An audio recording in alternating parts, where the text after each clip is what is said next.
At 2:14 in the morning, Ethan Cross received a voicemail from his missing brother. The problem was, Daniel Cross had already been missing for 3 days. Police believed he disappeared voluntarily, but the voicemail said something else. Something that would destroy everything Ethan thought he understood about memory, truth, and reality itself. Because before the call ended, Daniel whispered 5 words that would haunt Ethan for the rest of his life. Don't trust the recordings. And then, someone else spoke. If you're listening to this alone at night, keep the volume low. Some recordings aren't meant to be replayed, and some voices should stay buried. Because the last voicemail Daniel Cross ever sent wasn't a goodbye. It was a warning. Rain sounded like static against the apartment windows. Seattle was half asleep, buried beneath cold streets and neon reflections, while Ethan Cross sat alone inside his small recording studio trying to clean background noise from a failed podcast episode he should have finished days ago. The room smelled like burnt coffee and overheated electronics. Audio waveforms drifted silently across his monitor. Outside, distant sirens disappeared into the rain. Inside, the only light came from the blue glow of Ethan's editing screen. Then his phone vibrated. 2:14 a.m. Unknown number. Ethan stared at it for a moment. Nobody called him this late anymore. Not after Daniel disappeared. Slowly, he answered. At first, nothing. Only static. Then breathing. Fast. Uneven. Terrified. A heavy metallic door slammed somewhere in the background. And then Ethan heard the voice he hadn't heard in almost a year. His brother. Distorted. Broken. Barely recognizable. If you're hearing this. The signal crackled violently. Don't trust the recordings. The voicemail ended. Ethan froze. Because Daniel Cross had been officially missing for 72 hours. And deep down, Ethan already knew something worse than murder had happened to him. Something had found Daniel before the police did. Something connected to the recordings he spent months investigating. Something called Blackwood. Rain hit the windows hard enough to sound like static. Seattle looked different after midnight. The city lights blurred through the rain while Ethan Cross sat alone inside his apartment studio cleaning background noise from a failed podcast recording. Empty coffee cups surrounded his desk. Audio waveforms moved silently across his monitor. Then his phone vibrated. 2:14 a.m. Unknown number. Ethan frowned. Nobody called him anymore. Not since Daniel disappeared. He answered slowly. At first, there was nothing. Only static. Then breathing. Fast. Panicked. A metallic door slammed somewhere in the distance. And then his brother's voice. Distorted. Broken. Barely recognizable. If you're hearing this. The signal crackled violently. Don't trust the recordings. Silence. The call ended. Ethan stared at the screen. Daniel Cross had been missing for 3 days. Police believed he had walked away voluntarily. But Ethan knew his brother. Daniel didn't disappear quietly. He burned bridges. Started wars. Destroyed careers. But he never vanished. Ethan replayed the voicemail. Again. And again. Each replay revealed something worse. Heavy breathing. Metal scraping. A faint humming sound. And underneath the distortion, another voice. A woman whispering. Ethan boosted the audio through his studio software. The whisper became clearer. He found out. Then the phone rang again. Unknown number. Ethan answered instantly. Daniel. Only static. Then tapping. Slow. Rhythmic. Tap. Tap. Tap. The line disconnected. And for the first time in years, Ethan felt afraid of hearing his brother's voice. Portland looked soaked in exhaustion. Gray skies. Flooded streets. Neon reflections across wet pavement. Ethan reached Daniel's apartment building just after noon.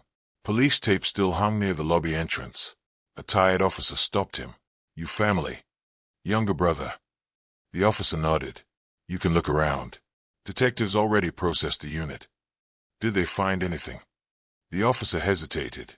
Not officially. Daniel's apartment smelled like burnt electronics and stale coffee. Desk drawers had been pulled open. Books covered the floor. A laptop sat smashed against the wall. Someone had searched the apartment, or wanted it to look that way.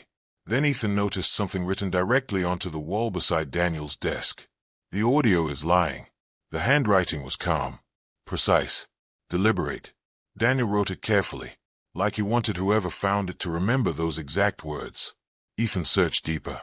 Inside the bedroom closet he found dozens of cassette tapes stacked floor to ceiling, each one labeled Interview Archive, Patient Sessions, Blackwood, Do Not Duplicate, Blackwood. The names sounded familiar. Then Ethan noticed one tape separated from the others. Blackwood Interview, Dr. Evelyn Mercer. He took it, and for one brief moment, he felt someone watching him. Ethan turned toward the rain-covered window. Across the street beneath a flickering lamp stood a tall figure, motionless, watching the apartment. Then headlights passed, and the figure was gone. Ethan checked into a cheap motel outside downtown Portland. Room 17. Buzzing hallway lights. Faded carpet. The smell of cigarettes trapped in old walls. He connected one of Daniel's cassette decks to his laptop. Inserted the tape. Pressed play. Static filled the room. Then Daniel's voice. Interview log. March 3rd. Blackwood Behavioral Institute. Subject, Dr. Evelyn Mercer. A woman answered. Her voice sounded calm. Warm. Controlled. You said this conversation was off the record. It is. You're recording it anyway. Daniel laughed nervously.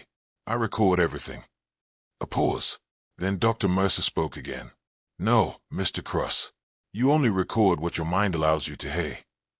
The tape distorted violently. Ethan adjusted the headphones. Daniel's voice returned. What does that mean? Memory is editable. You're talking about trauma.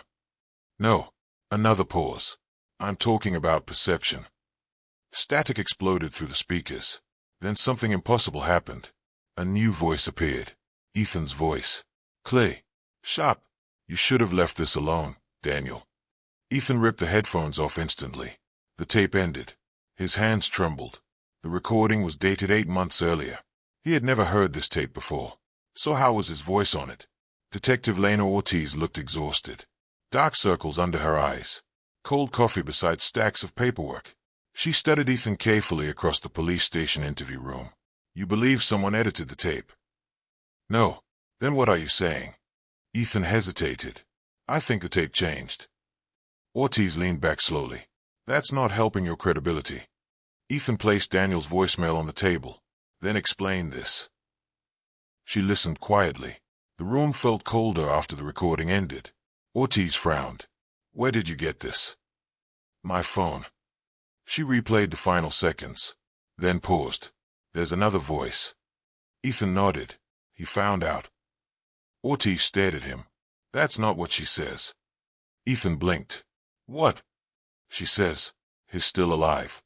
Silence filled the room. They heard different words. The same recording. Different message. Ortiz suddenly looked uncomfortable. Mr. Cross. What? She lowered the volume. This isn't the first complaint involving Blackwood. Blackwood Behavioral Institute sat 40 minutes outside Portland, surrounded by forest and fog. The building looked more like a private university than a psychiatric facility. Modern architecture. Clean glass walls. Perfect landscaping. Too perfect. Dr. Evelyn Mercer greeted Ethan personally.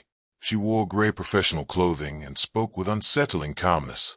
I'm sorry about your brother. You knew he was investigating you. He investigated many people. You met him before he disappeared. Yes. Mercer smiled politely.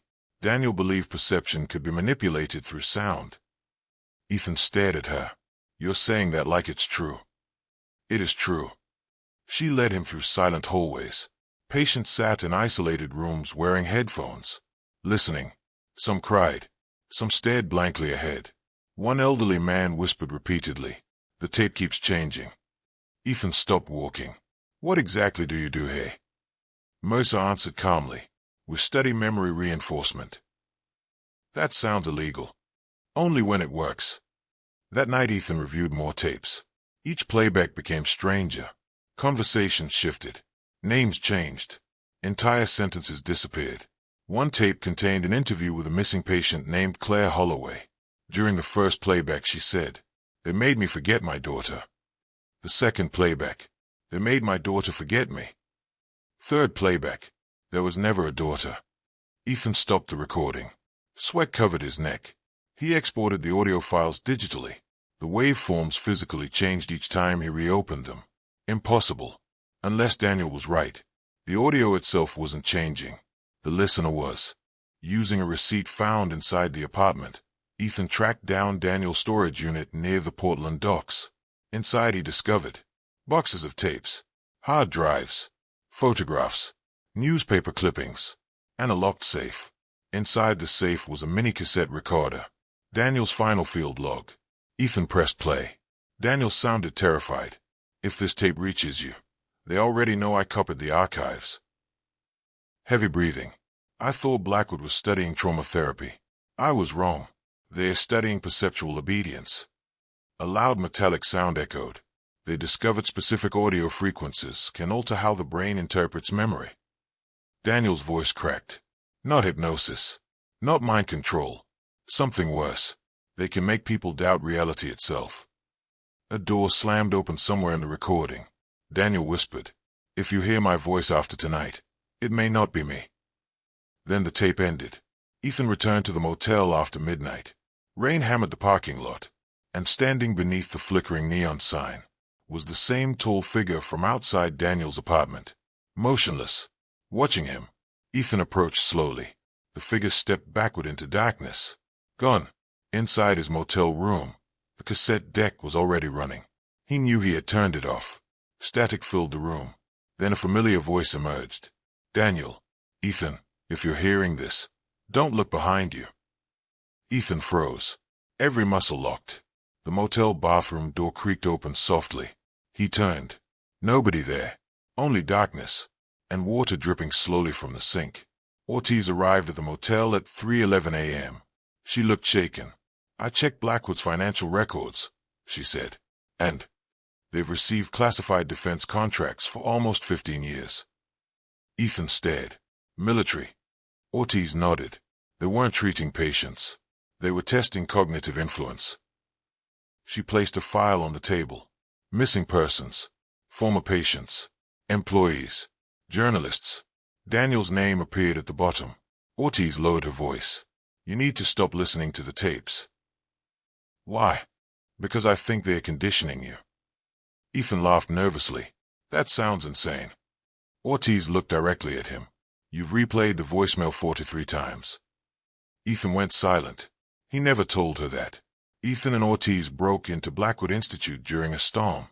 Emergency lights glowed dim red through empty hallways. The deeper they moved underground, the quieter everything became. No patients, no staff, no security, almost like the building expected them. Then they found the archive room.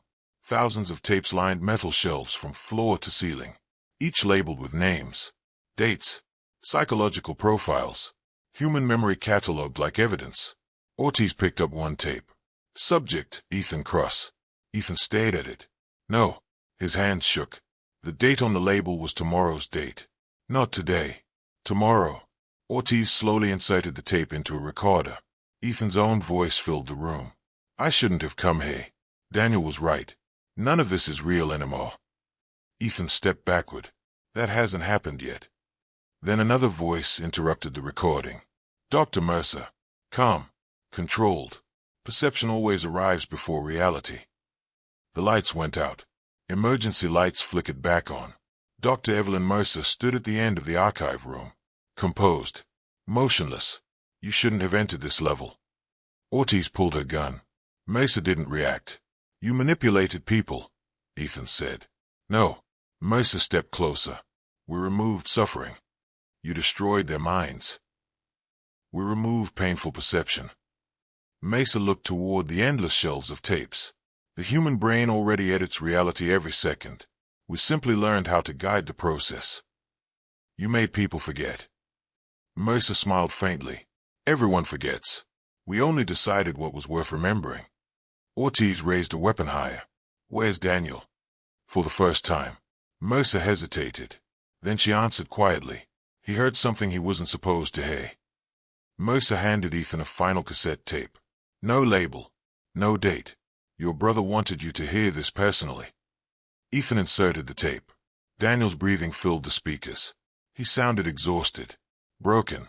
"Ethan, if this reaches you, I probably failed." A long pause. I kept thinking Blackwood was changing memories, but that's not what they do. Static crackled softly. They alter emotional association. They make your brain reinterpret truth. Daniel laughed weakly. That's why everyone hears different things. The recordings adapt to the listener.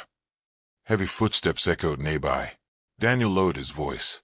If Mercer realizes I copied the master archive, she'll erase me. Another pause. Then, if you still remember me after tonight, don't come looking for me. The tape ended. Ethan stared silently ahead, because he suddenly realized something horrifying. He couldn't remember Daniel's face clearly anymore. Alarms erupted through Blackwood Institute. Somewhere upstairs, smoke spread through the building. Ortiz grabbed Ethan. We have to move. But Mercer remained calm. The archive cannot leave this facility. Emergency sprinklers activated. Water poured across the floor. Tapes scattered everywhere. And suddenly the speakers throughout the building activated. Hundreds of voices filled the halls simultaneously. Patients. Therapy sessions. Screaming. Whispers. Confessions. Human memory collapsing into noise. Ethan heard Daniel's voice somewhere inside the chaos. Then his own. Then voices he didn't recognize. Reality itself felt unstable. Ortiz dragged Ethan toward the exit. Behind them, flames consumed the archive room. Dr. Mercer never followed.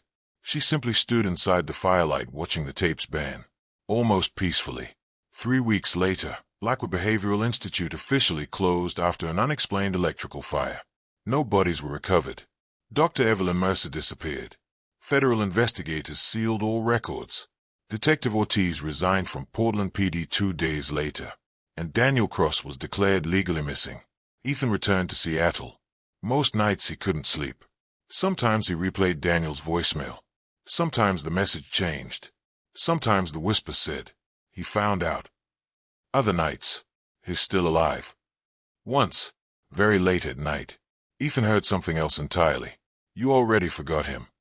He stopped replaying the tape after that, at least for a while. 6 months later, rain fell across Seattle again. Ethan sat alone inside his apartment, staring at an untouched cup of coffee. His phone vibrated. Unknown number. His chest tightened instantly. Slowly, he answered. Static, then breathing. And finally Daniel's voice. Perfectly clear. No matter what you hear next, don't believe it. Ethan stood up. Daniel. The line crackled softly. Then another voice spoke. His own. This is where it starts. Ethan froze, because he hadn't spoken. And somewhere in the background of the call, a metallic door slowly opened. The voicemail ended. A second later, someone knocked on Ethan's apartment door. 3 slow taps. Tap, tap, tap. Silence. Then the audiobook cuts to static. Some recordings are evidence. Others are warnings. And some change the moment you hear them. If you enjoyed this Blackwood Files story, subscribe and keep the lights on, because the next file opens soon. And not every voice should be trusted.